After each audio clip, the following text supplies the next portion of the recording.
hotelintel.co. hotelintel.co. How big the marketplace is. There's not a lot of metrics out there, things we can put numbers to. But I guess, for my research and everything else, we're talking where 3 to 6% of the global population, falls within this sector, which is about 500 million people. That's a very conservative estimate. When you look at, say, how big is the marketplace, that's a huge marketplace. I think something that when we look at the metric of the LGBT market, it's really to look back and say is, this is a fluent travel class. In terms of that demographic, they tend to be better educated. They tend to have more discretionary spending power. So it's important for the travel industry to understand that market. I've got a few panelists here who we're going to talk to today. We've got Ken, we've got Lynn, we've got Mandy, we've got Nick. I think, Nick, do you want to introduce yourself? Sure, Nick Downing. I'm actually the General Manager of Property for Siam. Nice to have you all here today.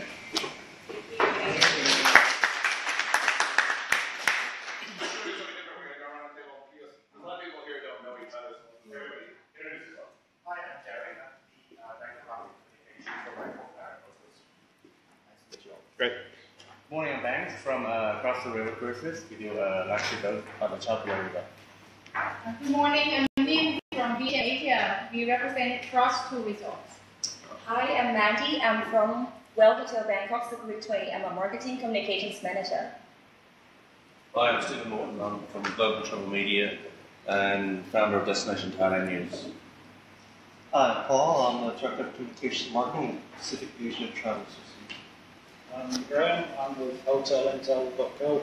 I'm doing lots of writing. Good morning, I'm Richard Murphy. I'm the President of HSMAI Thailand and I'm the GM of Chateau de Bangkok. Hi, my name is Ken from G Spot Entertainment, Gay Party Organizer. Good morning, I'm Nicolas Pilet, the General Manager of the Eastern and Oriental Express train. Hello, I'm Alexei. I'm the Director of Sales of the Transgender Cruises of Bangkok. Hello, I'm David Johnson, and I run a company called Delivering Asia. It's a PR firm specialising in hotel resorts. Hi everybody, my name's Lynn, and I'm the Group Managing Director for Asia DMC, a destination management company that covers all of continental Asia.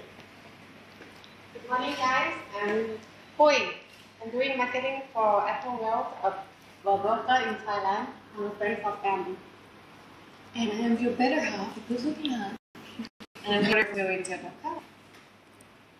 Nick? Nick, the Siam, again. Welcome.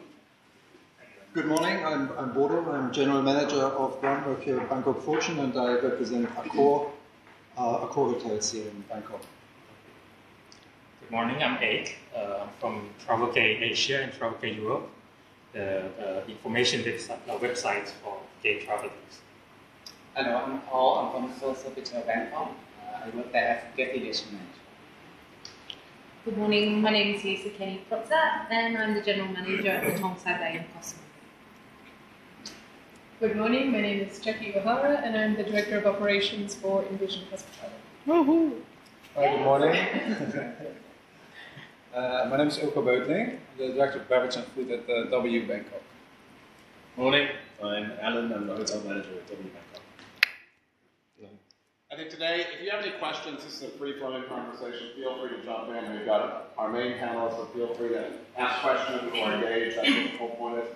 I think let's kick off about, why Bangkok, in terms of tourism here, and how important is this market? Nick, you've worked here for a long time, why does Bangkok work for the segment? For a number of reasons. One is location, of course. It's very central. I think also the attitude of the people here is very open and welcoming. So I think, when people are looking at why travel in this segment, they want to just be treated normally. And I think when people are coming to Bangkok, not only the expats, but the local culture, everything, it's just a very warm and friendly country.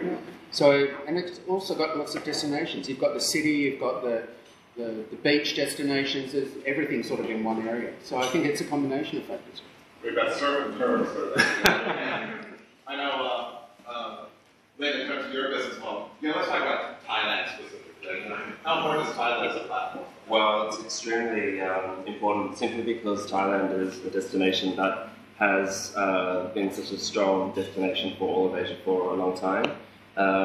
Bangkok in particular is a gateway city.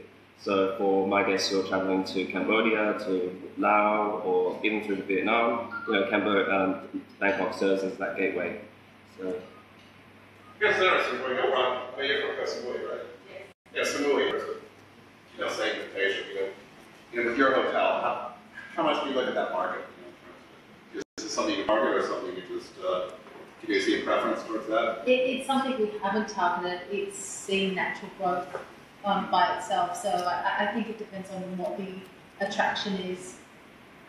Having a private beach, as we do, seems to attract a different type of clientele, and that higher segment market. They like the peace and private, and it's definitely growing, but it's organically growing.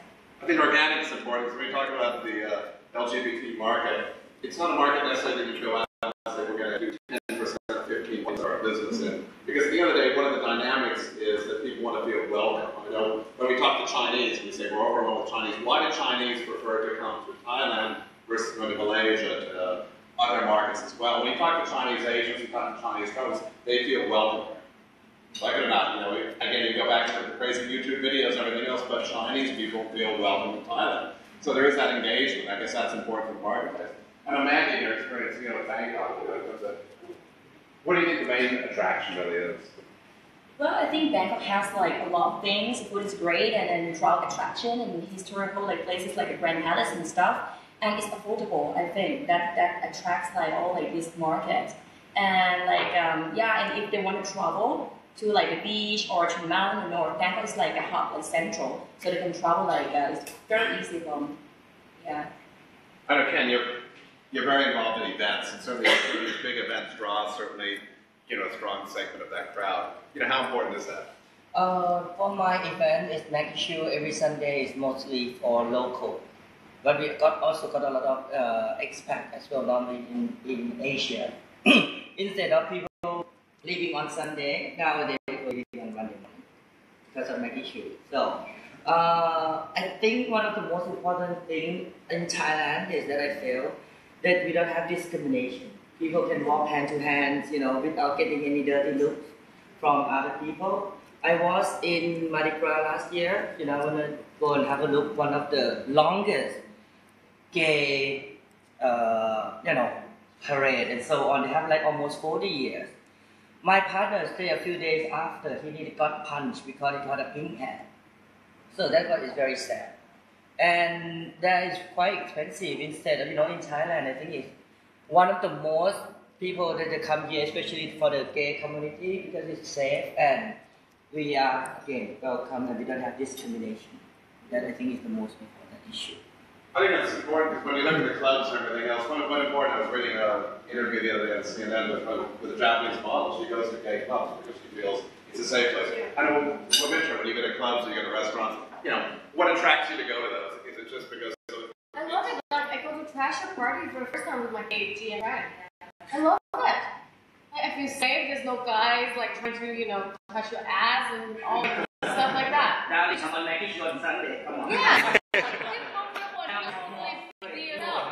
my God. Now anyway, nothing in it. I know with Sofitel Soto, you've got the pool parties going on. Are you seeing kind of a cross-section of people coming to the events? I have to say yes. I think from what we've been so stylish and so playful, along with service that we give to the guests, so it attracts our LGBT guests. There's a lot to that. I think that's, when we look at travel, millennial travel or anything else, we look at the platforms of culture, design, cuisine, and everything else. These are also the platforms for this audience, I guess. I know you guys would envision you've got your Glow products important. How important do you see your changing demographics with that type of traveler? Are you able to, is that consistent with your entire offering, or is it consistent just with this segment? Even as a sort of pink brand, that's a major defining element of the brand Glow. It hasn't necessarily targeted the LGBT travelers. It's a mid-market offering, so it appeals to a very broad range of travelers, and it's about comfort, it's about convenience, it's about a good value offering. So that's kind of universally acceptable, and we really haven't explored much specifically within this market. Yeah, I have zero numbers, no data actually to track it, and I'm not sure that we necessarily would either. I guess a good point is, when we talk about LGBT audience, is it all about the sign or is it all about upscale offerings? Are there other segments as well? We're seeing budget travelers, we're seeing launch travelers. Okay, my background actually, I used to work for Vision Asia, like Cross2, and it's a design hotel brand, and I moved to Hotel Bangkok. It's not a 5-star luxury hotel, but it's a lifestyle hotel. And many, like 10 to 15% of our customers are from LGBT community. I've been working in this market for a long time, since Bandara, Cross2, and here. So what I find that these people, they love to be we treat them like a normal people. We don't say hey, come here, we're a gay hotel. No, we're a gay-friendly hotel, and we give them what we want: big bed, good food, and nice design. And I love it. And another thing that I feel I find that is very important for this market is social media. For our hotel, we put a lot of effort in working with some medias or even individuals travelers, bloggers and internet influencers that they post one photo. Last night, our customer, he from Spain and he stayed with us last year. He loved our hotel. He paid to stay in our hotel because he wanted to stay with us. That's something that he wants. So when you are wanted, it's easy. So he posted one photo and we got 5,000 likes so far. After that, more media, even bloggers, individual travelers, they contact us. Hey, can you stay at your hotel, blah, blah, blah, we have this, So it's okay, yeah, cool. So I think that is something very, important, it's a word of mouth. Even if we add in a magazine, it's great. But then people are it's really, it's true. But if you see something like a real testimonial or some photo, something, it attracts a lot, a lot of big attention. That's what I've been working on, and it really works well. Yeah. Okay. How important is social media to your business? It depends on that who posting as well, and who they're talking about you, and it's, sharp in two sides. It can be really powerful, but at the same time, it can be very nasty as well. But again, nothing that handle. But it's the content as well. For our hotel, you don't post a photo of two guys kissing, not like that. So when they post, we choose a nice more design, class, and post, and then it looks lifestyle, not sexual, related thing. Yeah, so I think that works well for us. For let's say for our guests, they might still be posting those pictures, but they do this on their own social media channel. Yeah. And then for us, it's quite specific. I think also for shows when Ken is doing his parties, that's when we see a lot of gay market coming into our hotel. And that obviously snowballs. It's like any other market. They then post, and it makes our hotel more famous in the market. But again, there's not so much that I think that really finds this market as with any other market. It's a normal snowball effect. I think for us, it's mainly about how to prolong this effect more throughout the year. Not only when Ken is doing this event. I'm curious to see how this has.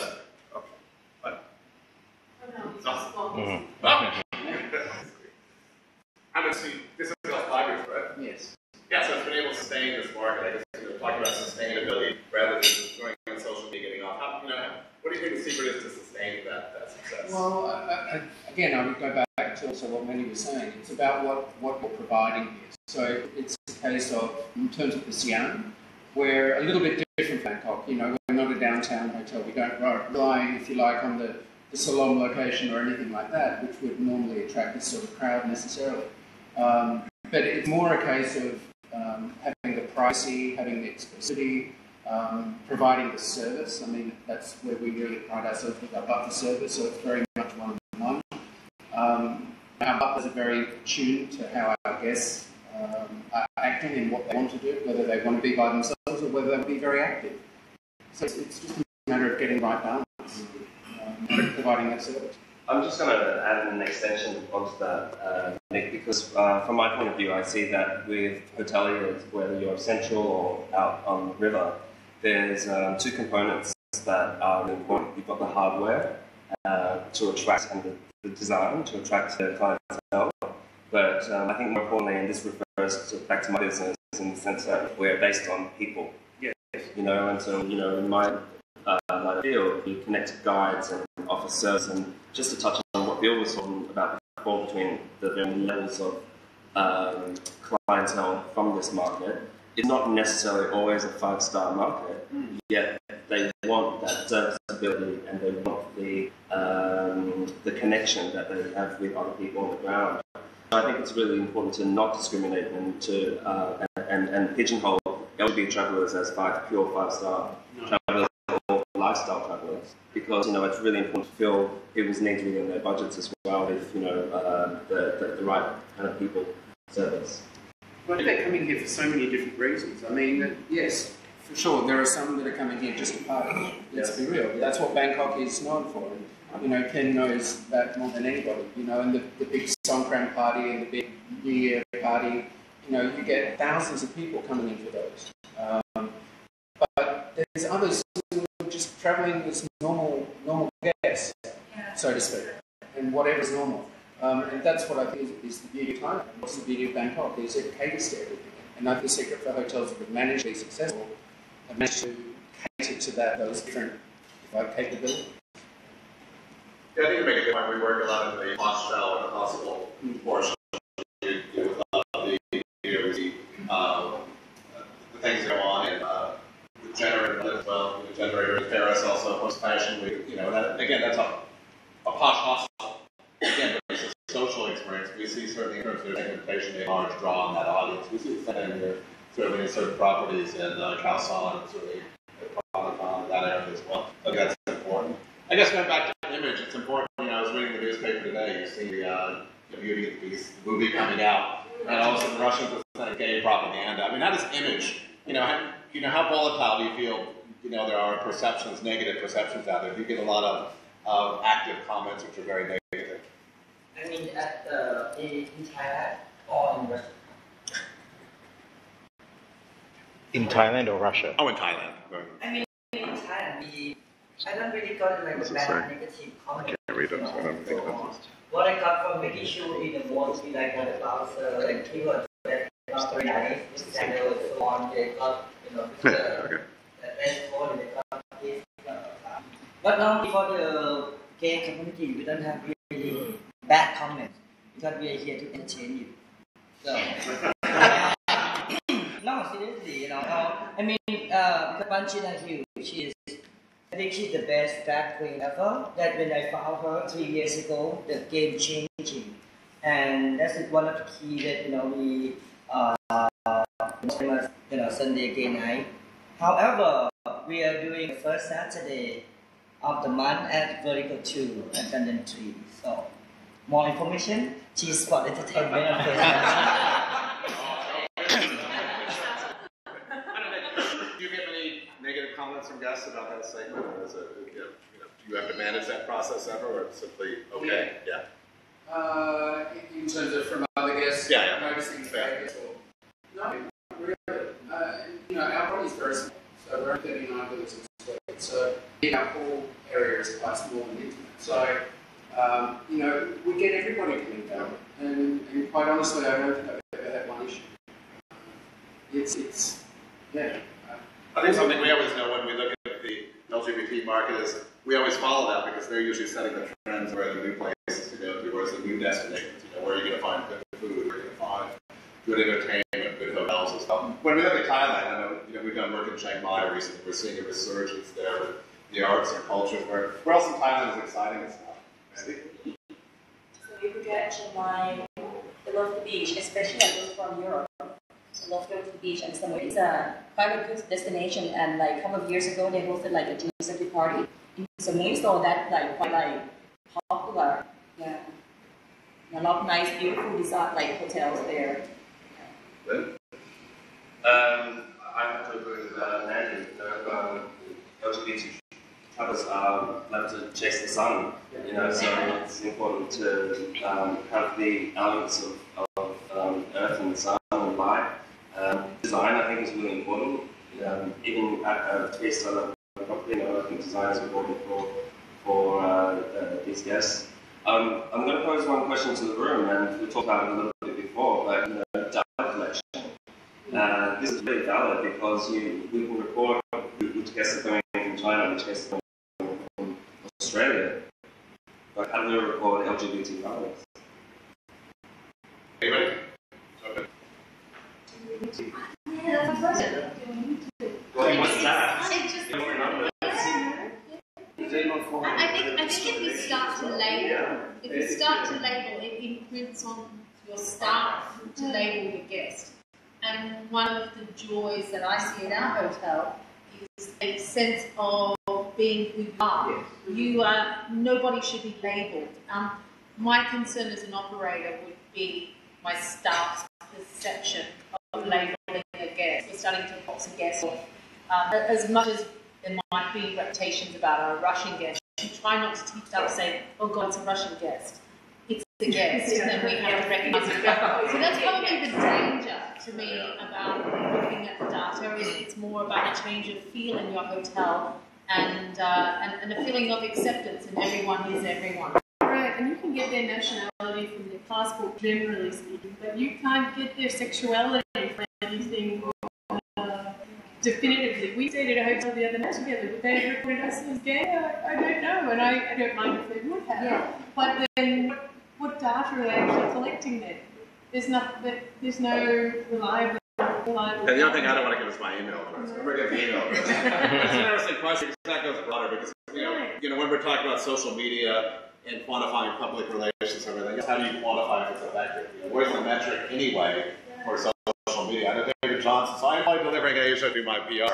How am I quantifying, aside from the little thing, with social media? Social media is different. It's not the same as when you measure the little column width of the Bangkok most of the nation. No, you certainly can't justify it. How do you measure effectiveness not only across this market, but across all markets? I would say probably the first one is the number of inquiries coming through to the website. So, because everyone, the holy grail surely is that everyone wants more bookings directly through their website as hotel. You have to pay all the commissions. And so you see, if you put a social campaign together, or whatever sort of campaign you're putting together, digital campaign together, if you're seeing spikes according to that campaign when they're being released to your website, you're doing something right. Because hopefully you can then convert some of that inquiry, or that level of inquiry, to actual bookings. That's really so that's why I I mean, the other thing, how important, I guess if you're going to be, if I'm going to go build a hotel tomorrow, is that going to be part of my marketing plan, et cetera? How do you really constitute that, in terms of a new offer?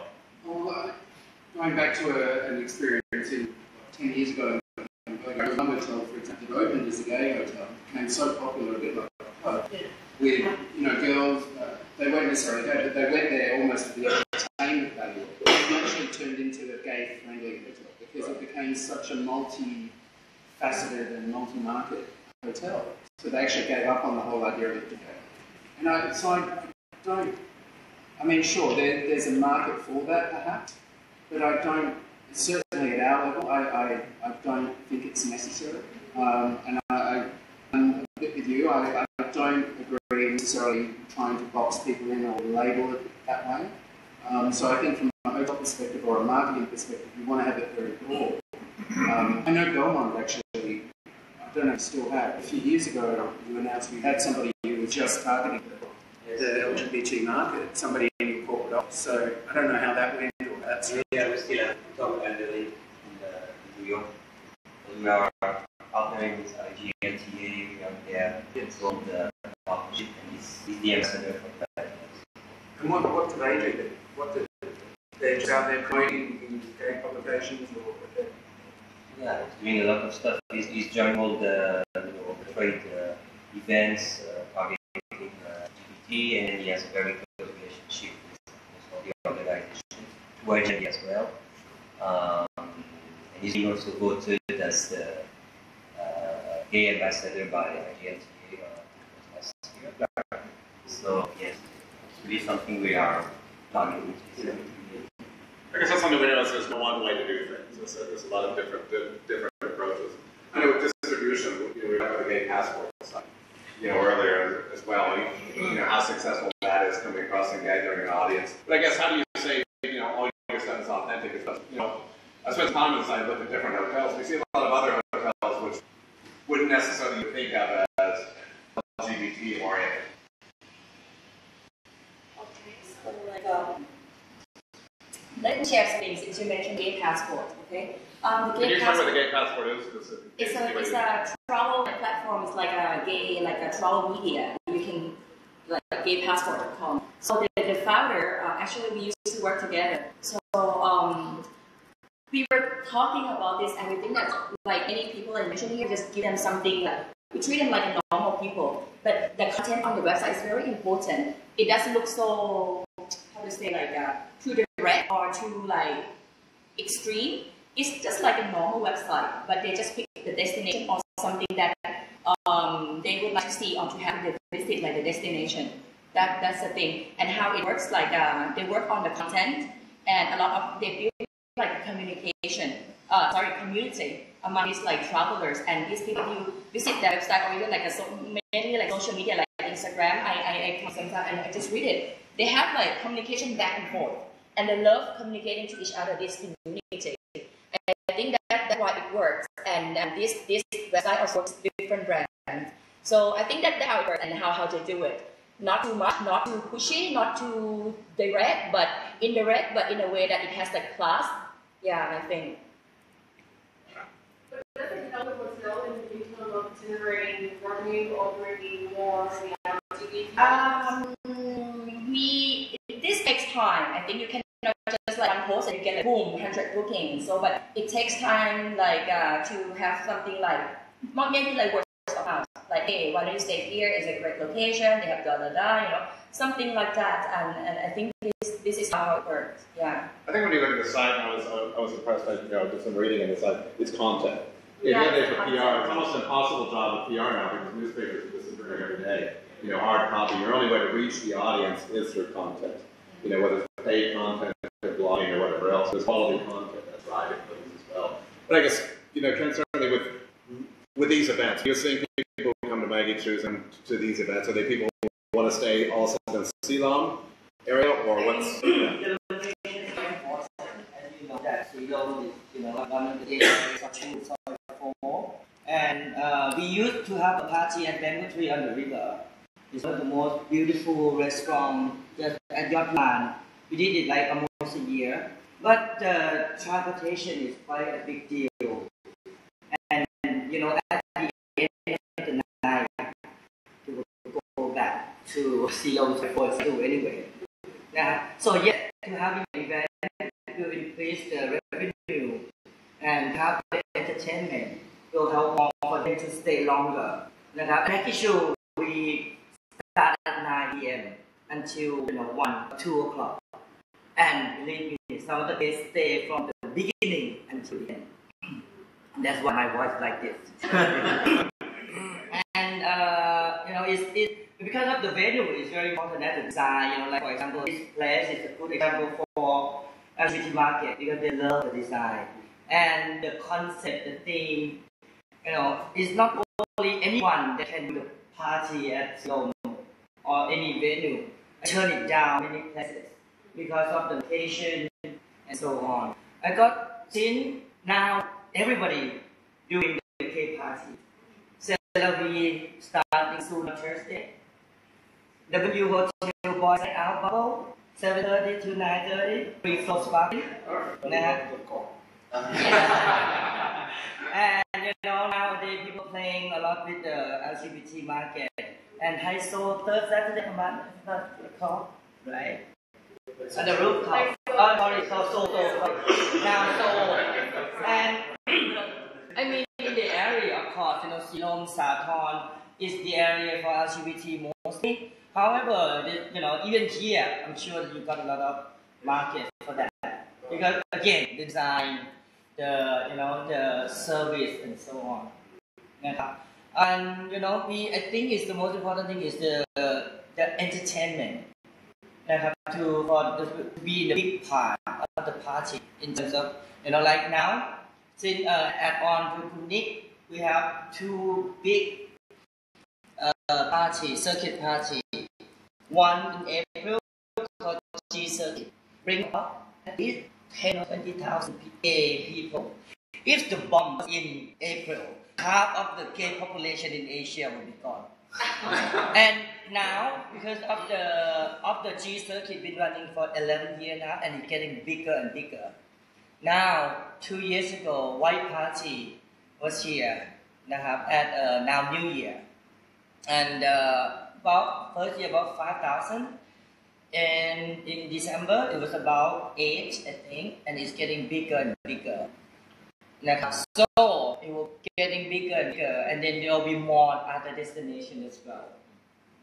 This market for, again, because it's, here is safe, it's not expensive, lots of big nationalities, and I think there will be another slot in September. Cannot review yet. I think that's important when we talk about China. We talk about China. We within that segment within China, with mainland Chinese coming, they tend to go either to Thailand, they go to Taipei, they tend to go to New York, or they go to European locations. So certainly this is, again, proximity. So when we look at growth in the marketplace, there's no true metric if you really follow the customers. At the end of the day, that's all we're doing anyway. Rather than when you're building a new hotel, you look at customer base. Thailand, we talk about quality versus quantity. Certainly this is an affluent spending class. I know, but when you look at your hotel, over the years, you've been able to sustain, you're not exactly the nightlife capital of the city, but you've been able to sustain this market, quite effectively. What's the secret of that? I think for me, the key word was organic. It's something that sort of grows organically if you have the right culture in your property, if you have the right policies to look after these clients without discriminating. One of the words I picked up from you was the bad, simple thing when guys check in and you don't automatically assume it is a twin bed and the whole welcome thing, no giggles, no, that sort of thing, and just treating people normally without any discrimination. And then the market grows organically. And if you have the right product or the right design, I think design is very important, location. It happens whether you really invest in marketing or not. It's a great question because when I talk about this today, it's a good subject what we're talking about. How do you be respectful about it? How do you respect it? How to make with your staff? Staff training. How do you kind of attune them to that? To deal with those situations. I don't think we necessarily look at it as again. It's more about just treating every guest as though like every other guest. Addressing what Odo just said, I think back over 20 years. If you go back 10 years even, if two guys checked in at a hotel together, you'd naturally just assume that they were twin beds. Now, it's completely the other way. If you've got two guys together, you're going to give them a twin bed and then wait for them to say something. So I think there is a cultural shift over the years, and I think in terms of how we've dealt with our team in particular, I think our team is very good at reading our guests. As I said a little bit before, it just depends on the guest and how much attention they want or whether they want to be by themselves. But we don't necessarily train just how to deal with LGBT guests. It's more just a service culture that we have. It's already accepted so well in society in Thailand that that's probably one of the great attractions. It's just, you spoke before about people walking down the street hand in hand. It's not a second glance at that. So staff are in tune with it already because it's culturally fairly accepted. And that's great. Especially in Thailand. Yeah.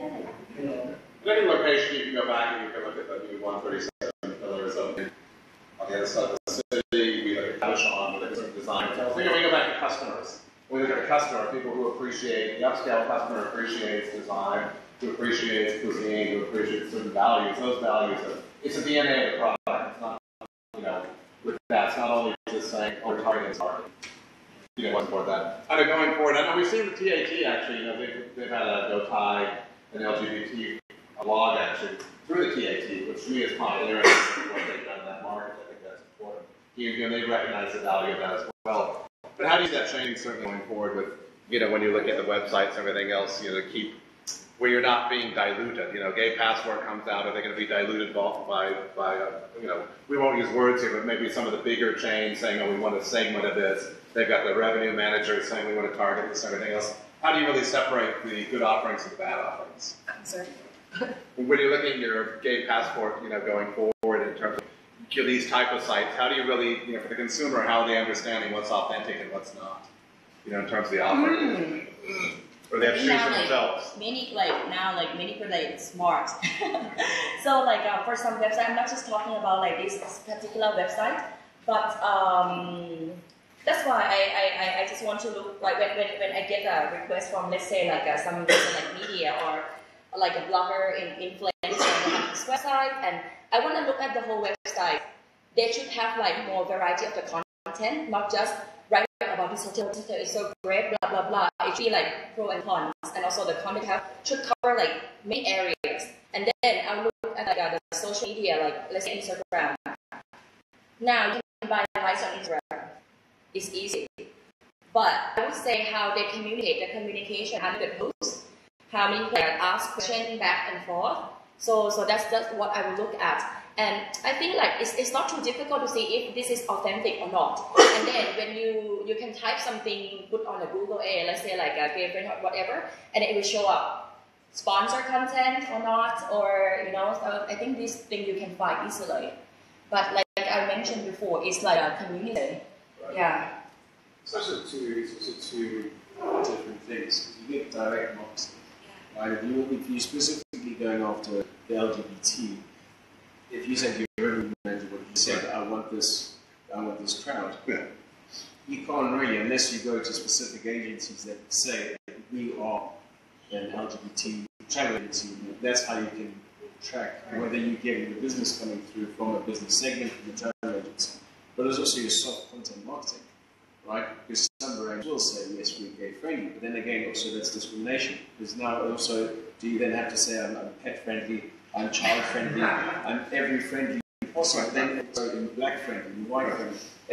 Where do you stop? Yeah. Right? So it is also the marketing that you do as a brand, as your hotel or whatever, it has to be attractive to everyone, and especially who you're going after, it has to be worded that way rather than saying, 100 friendlies underneath. Right. It's too much. I have something sorry to say, like, I really agree because, like, for like many hotels, I think like we talked about this the whole morning that we just treat them normally, like they're just normal people. I think that's no, they're not normal, but yeah. In terms of talks about what is normal, what is normal? Maybe then, in terms of your, the DMC, you're going to be dealing with sub-agents as well, something that, in terms of, how important is that component to your specific agencies you're dealing with specific? For me, it's really important to understand my B2B trade partner. So because you guys work with on a B2B level as well as a B2C level, for us purely B2B, it's really difficult for us to understand and market to the end consumer. So for us, it's really understanding who our trade partner is and adapting our content to fit with their market needs. In fact, if it's an LGBT friendly agent, which traditionally they have been, then yes, we'll target particular hotels, particular actors, and particularly events. Because from my point of view, I think it's the events that are key driver that to cities rather than all of the moving components of such as tours, transfers, and hotels. Well, what do you say aside from events and others? Well, I mean, city and culture themselves. I think culture is very important. We've discussed how open Thailand is. Other cities in the world include, Berlin, Sydney just had the Mardi Gras weekend. It's those weekends and those events that really are the key drivers to bring that kind of organic growth. I guess there's a question on certainly ridiculous sustainability. So you have big event syndrome. You have events you spike up. In terms of that kind of sustaining business. How do you do that? In terms of trying to get sustainable. Oh, look, as I said before, there's different reasons why people are coming to Bangkok, in particular, and for sure those big G-Cert parties and those events are certainly like intense. And most of the hotels benefit from town. That being said, we've got a couple with us now. They're probably in their 60s, American gay couple at the moment, and that's the sort of business but we've equally got a young Asian couple here at the moment. So we've got every demographic here, and I think it just depends on how you go. And a little bit to what Alan was saying earlier, some of the messaging that you put out there, it can be really obvious, but it also can be really subtle. Sometimes you see, the people that are used in advertising, social media, or even, we're doing a coffee table book about a hotel at the moment. And, looking at what models we choose to put in that, it all sends a subtle message. So it doesn't have to be in your face. It's just with social media, Facebook, you don't need 20-year-olds marketers to be on this or not. You're able to target so much more effectively with influencers as well. Absolutely. Yeah, I mean, especially with the Siam, we have people coming in just to do photos. I mean, we have to, Instagrammable hotel, I guess. And all it takes is a few images from somebody, and then suddenly we've got people after people after people coming in. And for sure, our pool villas are extremely popular. But it just depends on sort of who you have on any particular day. I guess from a customer perspective, do you need to tag? You got the gay guys, but you got the LGBT. It keeps on struggling not to do the BMT backwards. But how important is that tag? Is that tag going to change or is it unnecessary? Wimintra, what do you think of this stuff? Mm-hmm. I mean, that's like hotels are obsessed with tag. Hotels are obsessed with tag. I think it's a fascinating journey because we're on as hoteliers, because going back to the start of the conversation, we've got no data. I mean, we've got no real data yet. We're all trying to get a piece of this market, jump on the bandwagon, join the journey. So it'd be interesting how it plays out over the next few years. I'm not sure. It's interesting if the data is, what is the data? Because the data today on the deals, on everything else, is going to be the same touch points. How important is the experience? If people want authentic, they want culture, they want these points. And, can you be that specific that you want this? It's such a narrow segment. It's a huge marketplace. As I said, it could be $500 million, it could be $1 billion. Who knows? But it's big. We certainly know the spending power of this as well. So at the end of the day, do you want to profile to that, or do you want to profile to people who want to design hotels? Do you want to profile to having great experiences? Because again, Nick said it before, you're treating all customers the same, and that's the platform. Maybe you're not doing some bigger cookie cutter ideas. It's this boutique concept. This is more of a boutique marketplace, certainly. I think that's important. But it's also the market themselves that are promoting for you. Because we're not going to go on and hashtag saying gay friendly hotel on one of our posts. If there is a couple staying at the hotel, they'll be doing their own hashtag saying this is awesome kind of thing. Because obviously we're not going to post specific markets, we'll just post it everywhere. And it's up to the people themselves that are posting. They will post to their friends who are also normally in the same segment and post and post and post, and that's what creates the communication coming through in the mass market. Wimintra? I was going to ask Paul, since you have a lot, you said in the interview that you have around how many percent of your guests that are repeated guests from overseas that are LGBT and get specifically request to be taken care of by you. I'm just curious, how did you do that? People flying you all over the place, pick them up from Hong Kong and back to Seoul because Seoul. Right. I got that offer. I was with the Seoul City, so I have collected a vast variety of the LGBT guests. So if you come back, I think almost 70%. So it's huge. So, and you don't really pinpoint there or not. So so beautiful, so natural. That's how we work. I think that also goes back to Thai again, because it's with single women traveling, as they'll say as well. So that's again, you're building an overlay for the entire thing. I think it's important not to try to put everything in a box and say this is LGBT, this is upscale, this is black only, it's whatever, this white only, this is these things. It just doesn't work the same. But your interesting point, it goes back to because hotel companies by nature will want to understand the market. They will want to pinpoint this and understand numbers, because the other day some guy in marketing, what's the percentage of a budget? Says 10% of my business or 20%. So it's interesting how people are going to quantify that. How do you quantify that? I mean, you just have to go to every possible source you can. I mean, you can certainly look at social media and see how the conversations are playing out. Are people taking the content and really running with it, or is the conversation not happening? It will be a very bad approach. We recognize that there are no fixed data, or there's nothing in somebody that will recognize them as being yes or no, and that's of course what we should do. But maybe it's not about just recognizing a market segment, but about how to focus on a specific part of that market segment. And that's what we do. I guess the same thing with another conversation with millennials. I'm a millennial, but there's a lot of people that are also millennials. We're all really millennials. don't identify, myself with them. And there's also so much variation in it. So what we can, for instance, do is a very simple thing to do is, okay, let's advertise with Ken as a partner hotel, because we want, when he does his partners, we want a larger share. And then you can say, okay, from year to year, we're doing better. But yeah, that totally leaves out the 60-year-old American gay couple that now is coming to the Siam. And those are obviously so much harder to track. I don't think that maybe that's so necessary to do. But also the point is, just because you're tracking something doesn't mean that you have to make them feel discriminated. So yes, of course, it's easy to see the Chinese market, the Japanese market, etc.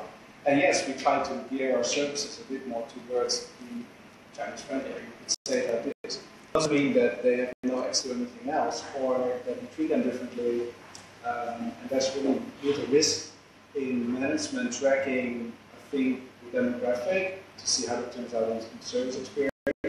Because if you're looking at it from the point where the service is being delivered, like right at the floor, your waiters or your associates, they train themselves by the market segment that's visiting them. So let's say during one of the parties of care, then for sure, my restaurant in the morning is full of specific gay market at those parties. There might be at the same time other gay people that we don't recognize as such. But of course, people that are traveling in big groups, go to the same market, they wear the same, they identify themselves with each other, and that's super easy. They all order egg white omelets, and they're all in the gym, and they're all this is all the stereotypes are true for that specific gay market, but not for others.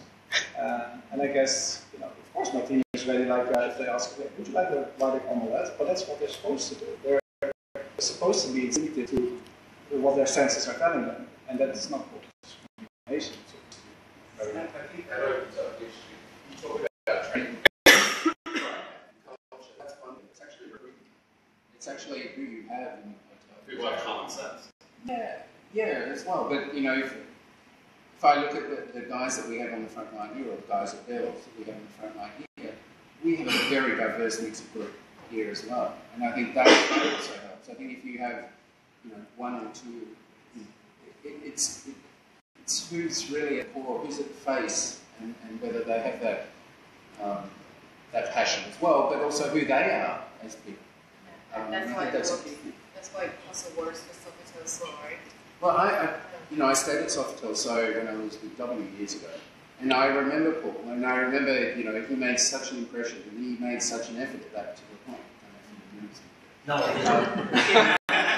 Come on. But it's people like that who make those impressions who you'll have to go back for, and obviously people do it. And that's where it comes down to the group. Jackie, what do you think? How important are the people? How important is that? I feel like we are very, Thailand, we are very open to this thing, and then the staff, and I don't know if it's just our hotel, but many hotels that I work with, the people who work frontline, the service staff, there's some percent that they are, in this LGBT market, so they're very, they're sensitive to this, and they're friendly, and I think it's, and there's one question, I want to ask everybody here. The good-looking staff, is it important, or how it works with this market? That I just want to ask, because for what I see from the guest comments, it's just not for me. Is it the conversation, they're very cute, some guys really looking guy, something it's from the guest, it's not right, but at the beginning we don't think about this, and then it's yeah. No, but it is a good point. That I think that maybe the gay market that we're getting, again, it's not sticking guys, but the gay market I'm seeing a lot is yes, they have to connect all the time, and maybe there are also more single travelers. Maybe they are for some reason more open and more experienced and just engaging and quickly connecting to people, because even me, a lot of friends that are coming back which are gay, and they're asking for me, or they ask for the previous guy who was there. Exactly. You know, and that happens more than I can say any other market segment I can think of. It helps. But I guess you could argue that, you know, in any design hotel, you're going to Armani hotel, you're going to have well-dressed, smart-looking people. You know, that goes back to the customer. If you have more affluent people who value that, again, it goes back to what's important for today's travelers. Fashion is one of those cornerstones in that. But again, you're going to have better-dressed people who are more fashion-oriented. So it goes back not only to the LGBT market, but your general customer as well. You know, if you're attracting that type of thing to your property, you're going to have that type of customer. If you go to a typically, you know, stereotyping a W hotel, well, they have, you know, that kind of standard. Perhaps they place a bigger emphasis as a brand on that too. So it's not just a single segment; it goes across that whole platform. I guess the other one we haven't talked about is the T, transgender, in terms of that. You know, we look at the overseas, we see how much there is with, you know, what do you do with the restrooms? Are you able to do that? You know, within hotels, I don't know, Nick, I don't know if you have any experience that here in terms of that type of approach, how hotels deal with that. I haven't had a huge amount, to be honest. No major issues in terms of how we've had to deal with a situation like that. So whether it comes to, you know, how we treat, you know, even a couple of our team members, I guess, are not necessarily transgender, but you know, certainly very obviously out there, and it's really sort of connect really well. The question: if you have a male who wants to dress up, have to work as a female. Well, have you seen our butler uniform? Yeah, I mean, our butler uniform is actually they're almost experimental, and most of our butlers are actually gay, so they quite enjoy it. But it's, I don't know, it's if somebody was to come in like that, I don't know. I haven't been faced with that. I have to say though, our guests, from what I've seen so far, will not have an issue. You know, our guests are very open, it's just about dealing. I think one thing we see about time in general, the sexual reassignment's a big business as well. But certainly from the time you go through immigration, you're trained here. You know, in terms of that, you have a lot of sexual reassignment done here. You're changing passports. The embassies know how to deal with it. Immigration knows how to deal with things. The hospitals, in terms of that, the accommodation. So I think it is, you know, in terms of, you know, it's on the leading edge, certainly in that type of segment as well, because they understand how to deal with things seamlessly. You know, it is a big component of the hospitality trade here, because it does have a lot of that business, certainly government around the sexual reassignment as well. So it is a segment which we don't always talk about, but it certainly does exist through the whole platform. People arriving at the airport, people leaving the airport with different passports as well. So then, you know, it is a big deal. But I think the problem that you were talking about transgender is like one of those cases that we see on TV in Pattaya, where some white guys came home with unknown lady that turned out to be a bad case and we knew that turned out to be a ladyboard. I don't think we have that in luxury properties. Or you do. Maybe,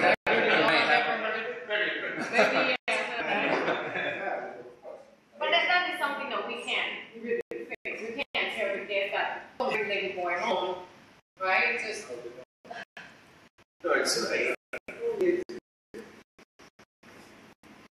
the same in many hotels. You speak to a lot of people, right?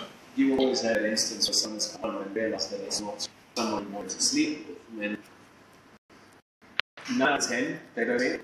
They just leave, right? And they won't mention it again. And if someone does say, okay, this is what happened, our team will go upstairs and you know, have a discussion with it. And that's it. It's nothing. There's no beatings. There's no nothing. I mean, we were asked at one point, oh, we weren't sexual as I mean, it was just something someone said accidentally. It was that became a big thing. It's not yes. We employ people in the right positions. Right? If you've got the attitude of talent, that's how they take you. And we have a few people in the hotel now who are actually superstars, right? That people come to for that very reason, right? And they understand it and feel comfortable because they are part of that crowd and they feel a sense of belonging, that there's some camaraderie together that actually help join them together. Other things. So it's a bit with the guests on bringing certain people home. You know, you're going to have that in every single hotel in Bangkok. Whoever doesn't, you know, okay, well done, or you don't have to have a strong security guard in night time. But unfortunately in Bangkok, where it's going to happen regardless, it's just how you treat it is what keeps guests coming back and forth. Because would you treat someone if they brought a girl home? A guy bringing a girl home, is it treated the same? It should be, because it's exactly the same thing, it's only just different genders. I don't think that's going to happen. But again, discrimination kicks in and you can't be discriminatory, towards anyone. It's their choice. It's what they want. I guess a good question. How do you address discrimination? Do you get angry? Do you get mad? Do you get when you're talking about just generally with this whole segment, in terms of maybe anybody from the audience, how do you deal with discrimination in terms of this segment? Do you just say it doesn't matter, or are you vocal about it? What's the best way to?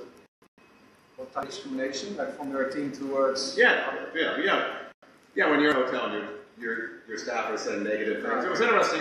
It was interesting for me when I was doing this panel because as many people as I talked to, I got positive reactions, I got very negative reactions. It surprised me. Yes, usually I do a lot of different panels throughout the year. It was amazing. People said nice things, people said not nice things. Yeah, it's just kind of like, I think it's about education and awareness. At our core, we've just created a diversity and inclusion committee, and this is the reason why I was chosen to attend this meeting, because I'm on this committee. And our objective is to really proactively drive these issues and confront these issues. And, I think in Thailand it's relatively easy, because it's a very tolerant country to begin with, but that doesn't really represent other countries in Southeast Asia. I think the standards vary enormously. So, the standards we create here, we want to roll out in other countries in Southeast Asia too. I mean, we don't have such a committee, but also normal, but I can't recall any instance that it disappeared. Not just that we've noticed, but also not that the gay market is still lost. It happened. I think that the general discrimination that happens around in Southeast Asia is still that sometimes people feel that they're not used as well as others. That's what I put my finger on.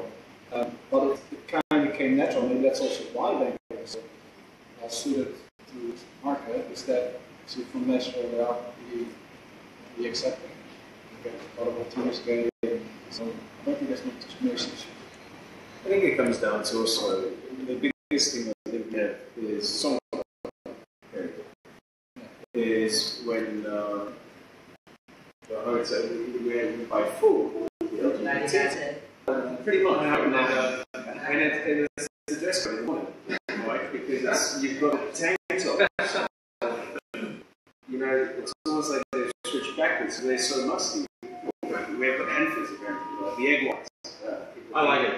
So they come in and they sit down and they bring their slippers. And for us, the bigger thing when we don't allow bedroom slippers into our restaurants, right? So everyone else can go in there. We have one couple saying I'm a racist because you don't let in with slippers because that's Asia. In Asia we have slippers, and I'm bringing the Western society in. But we don't, and we kick everyone out with flip-flops, which most of the rest of their mornings everyone's doing flip-flops. That's all. It's outside footwear, and slippers are inside. And he said, but you can see the feet. That's all.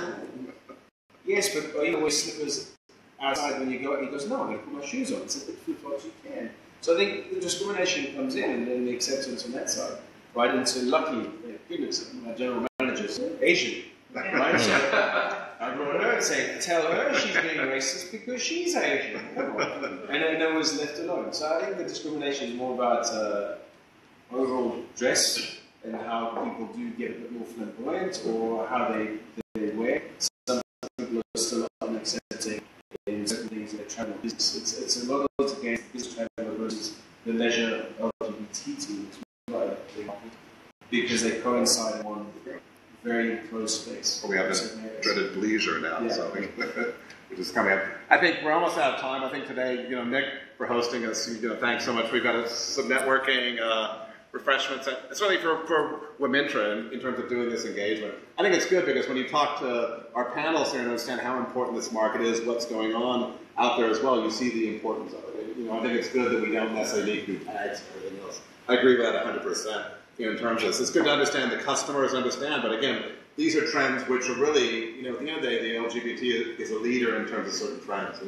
When I go to certain markets, these markets attract me because I know I'm going to get a good meal. I know I'm going to get a nice designed hotel. I know there's culture to that kind of destination as well. So, in terms of, it is a trend setting. We say that backpackers led travel destinations, but I think the LGBT market sort of leads today's travel market in a lot of ways in pinpointing what's next, what's happening, what's changing out there in terms of destinations and all that. So I think that's very important. So, Wimintra, do you have any comments, Matt?